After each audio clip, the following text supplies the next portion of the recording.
गोवर्धन पर्वत। गोवर्धन पर्वत या गिरिराज वृंदावन से 22 किमी की दूरी पर स्थित है।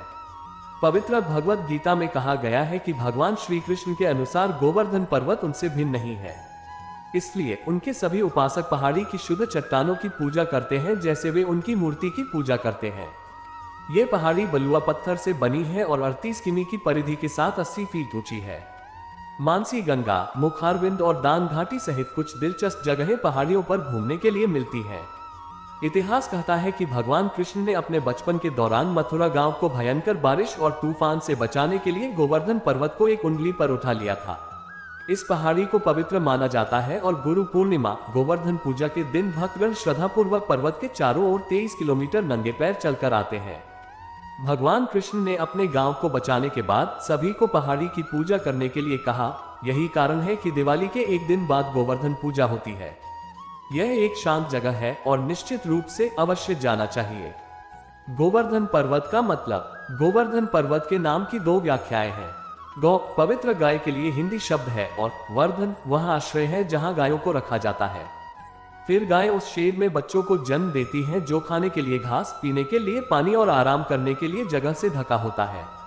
दूसरी ओर संस्कृत में गो का अर्थ है इंद्रियां और वर्धन का अर्थ है नियंत्रण करना, जिसका अर्थ है कि यह एक ऐसा स्थान है जहां कोई भी अपने विचारों को नियंत्रण में रख सकता है और भगवान कृष्ण के उद्धार के लिए अपना जीवन अर्पित कर सकता है। गोवर्धन पहाड़ी पर स्थल। गोवर्धन पहाड़ी 17वीं शताब्दी की इमारतों और अन्य संरचनाओं का दावा करती है। 2013 पर आधारित रिपोर्टों के अनुसार अधिक पुराने अवशेषों का कोई पुरातात्विक साक्ष्य नहीं है। गोवर्धन पहाड़ी पर कुछ उल्लेखनीय स्थल बलुआ पत्थर स्मारक और कुसुम सरोवर झील है। कुसुम सरोवर बलुआ पत्थर से बनी पवित्र गोवर्धन पहाड़ी पर एक ऐतिहासिक स्मारक है। यह स्थान जाट शासक महाराजा सूरजमल की स्मारक छतरी के लिए भी जाना जाता है। गोवर्धन पर्वत पर स्थित कुसुम सरोवर को फूलों की झील के नाम से भी जाना जाता है। गिरिराज मंदिर। गोवर्धन पहाड़ी पर लोकप्रिय मंदिरों में से एक गिरिराज मंदिर है जो भगवान कृष्ण को समर्पित है, जिन्हें गिरिराज जी के नाम से भी जाना जाता है। यह मंदिर एक महत्वपूर्ण हिंदू तीर्थ स्थल है।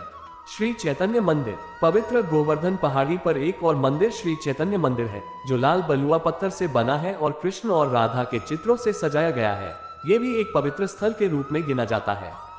राधा कुंड मंदिर। राधा कुंड मंदिर राधा कुंड में स्थित है, वह स्थान जहां भगवान कृष्ण ने बैल राक्षस अरिस्ता का वध किया था, जिसके बाद उन्होंने शुद्धिकरण के लिए राधा कुंड तालाब में स्नान किया था।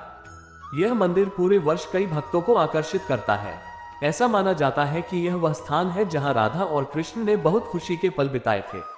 मानसी गंगा झील। यह मध्य गोवर्धन की सबसे बड़ी झील मानी जाती है।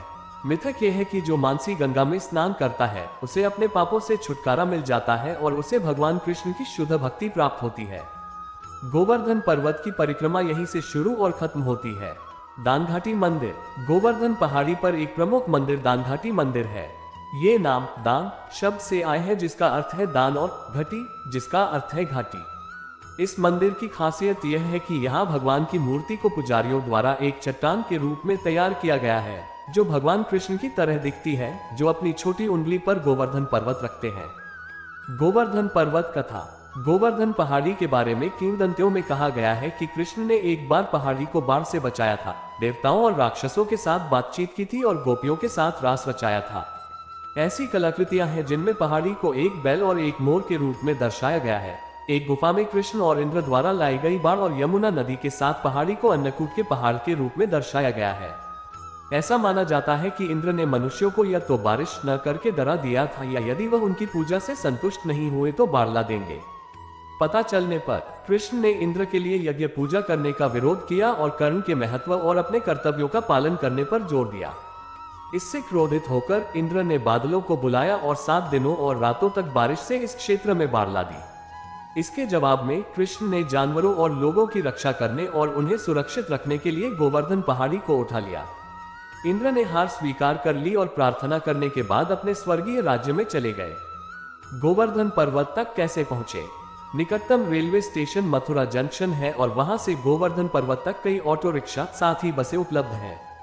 मुझे आशा है कि आपको मेरे वीडियो में साझा की गई जानकारी पसंद आई होगी। कृपया लाइक करें, शेयर करें और सब्सक्राइब करना न भूलें। जय श्री कृष्ण।